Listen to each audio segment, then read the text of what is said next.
Halo semuanya, kembali lagi bersama saya Isran Muhammad Pakaya. Dalam kesempatan kali ini kita akan mengupdate terkait situasi website KIP Kuliah ya teman-teman. Jadi ada informasi penting yang diberikan oleh Puslapdik Kemendikbudristek melalui website KIP Kuliah. Nah, isi dari informasinya itu seperti ini teman-teman. Bagi mahasiswa peserta KIP Kuliah periode Januari sampai Juli 2024 yang telah diterima melalui jalur seleksi nasional berbasis prestasi atau SNBP, seleksi nasional berbasis tes atau SNBT, dan jalur mandiri, jika perguruan tinggi tempat Anda mendaftar tidak memundurkan tenggat waktu pembayaran uang kuliah hingga proses seleksi penerima KIP kuliah selesai sesuai dengan himbauan surat Sesjen Kemendikbudristek nomor manual 065-A/LP0101/2024, dimohon mengajukan laporan ke Unit Layanan Terpadu atau ULT Kemendikbudristek melalui laman https://ult.kemdikbud.go.id atau pusat panggilan 177. Jadi maksud dari informasi ini teman-teman, jadi yang sudah mendaftar melalui SNBP, SNBT, dan Mandiri, KIP kuliahnya belum diumumkan, teman-teman ini sebenarnya statusnya lolos atau tidak lolos. Ketika disuruh membayar uang UKT terlebih dahulu, teman-teman sebaiknya melaporkan hal ini kepada Puslapdik melalui website dan pusat panggilannya teman-teman. Karena apa? Karena di Juknis atau petunjuk teknis pengelolaan KIP kuliah, ketika status teman-teman adalah pendaftar KIP kuliah, sebenarnya teman-teman dibebaskan terlebih dahulu dari membayar uang biaya kuliah atau biaya pendidikan ya teman-teman. Ketika sudah diumumkan teman-teman ternyata tidak lolos, nah itu baru teman-teman harus membayar uang kuliah. Jadi mungkin teman-teman SNBP dan SNBT sudah diumumkan ya statusnya lolos atau tidak lolos. Ternyata teman-teman tidak lolos dan harus membayar uang kuliah, jangan dilaporkan karena itu kan sudah melewati proses seleksinya. Nah, yang menjadi penekanan di sini adalah mungkin teman-teman yang jalur mandiri.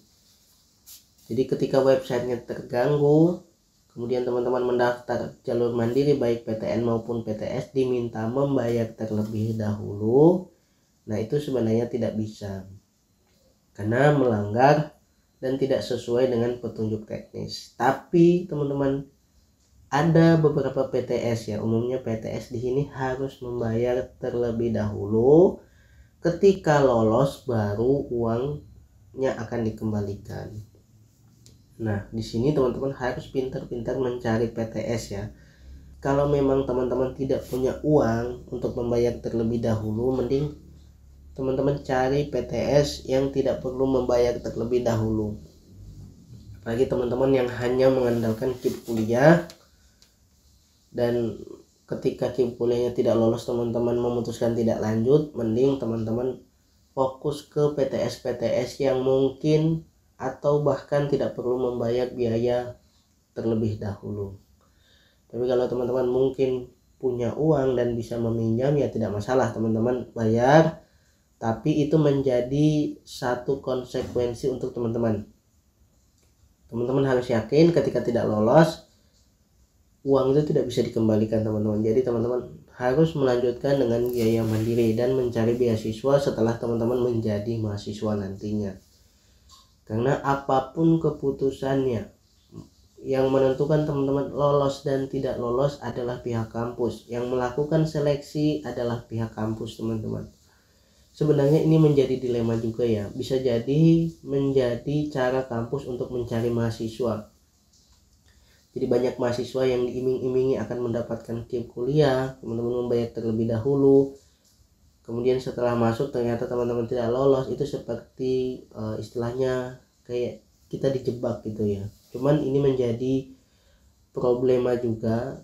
Jadi kampus harus mencari dana sendiri, apalagi yang PTS ya, tidak mendapatkan bantuan dari pemerintah. Jadi berbagai cara mereka lakukan.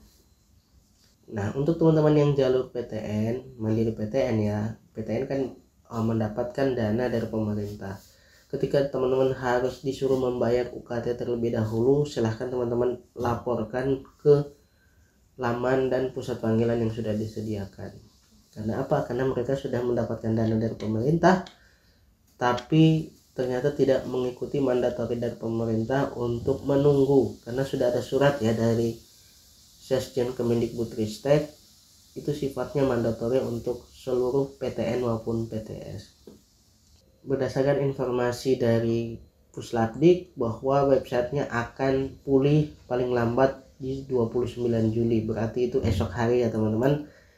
Nah, bagi teman-teman yang sudah mendaftar, baik yang ongoing maupun yang mahasiswa baru, silahkan klaim akun besok, karena klaim akun ini sangat penting untuk keberlanjutan KIP kuliah yang sudah teman-teman peroleh dan akan teman-teman peroleh. Untuk berkas-berkas yang diupload itu sama seperti yang kemarin sudah teman-teman lakukan, jadi siapkan kembali data-datanya. Ketika sudah websitenya pulih, silahkan pulihkan akun teman-teman. Mungkin sekian update dari saya teman-teman terkait dengan website KIP kuliah ini. Jika ada yang masih teman-teman bingungkan, silahkan tuliskan di kolom komentar. Sekian teman-teman, terima kasih sudah menonton. Jangan lupa like, komen, dan subscribe serta share video ini jika menurut teman-teman bermanfaat.